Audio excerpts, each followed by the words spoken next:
When Mindy Taya opens her fridge, she's always very careful with what's in the door. It sucks. Something this little is so expensive. It's her insulin, which controls her type 1 diabetes, and she's been paying for it out of pocket. Haven't had insurance 8 years. 8 years. 8 years.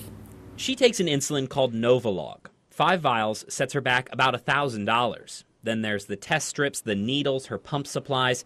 She says between that and her lupus medication, she is paying $2,000 cash every month. I mean, everything I have goes to me, my diabetes. It's not fair to my kids. And that's left her with a question. I was just curious, like, if there was anybody else out there having to pay like I did. The answer to that is, to some extent, $200 and some. Yes. Last year, my prescription out of pocket was $5,287. That is a third of my income. Katharine Peterson is a type 2 diabetic on Medicare. The disease runs in her family. It's a time bomb that I was sitting on, and it exploded. Some of her costs come from a Parkinson's med, but it's diabetes, she says, that really adds up. She reached out to us in February with a question much like Mindy's. Why is the cost of her insulin climbing and hard to predict?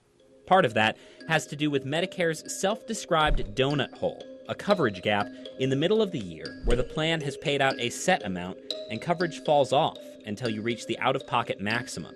It's in that gap where patients like Katharine see their prescription costs spike. My bills for insulin have gone anywhere from $30 before I got into the donut hole to $250 a month when I was in the donut hole. Just all over the place. Yeah. The other reason, steadily climbing list prices for insulin, even though many were developed dozens of years ago.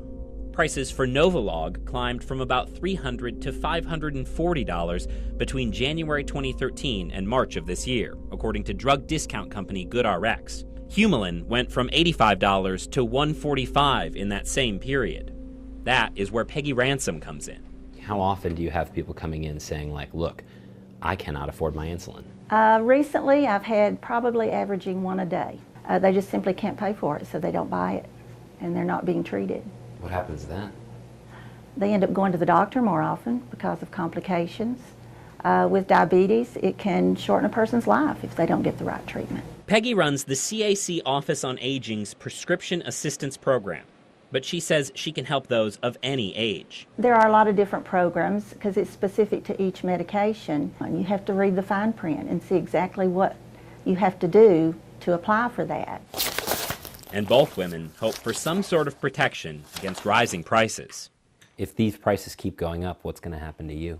Then I'll just have to keep paying what I have to pay and cut back on something else. How much more can you cut? Not more than a couple $100. In the meantime, it's either laugh I mean, I'm already driving a 14-year-old car. or cry. Michael Crow, 10 News.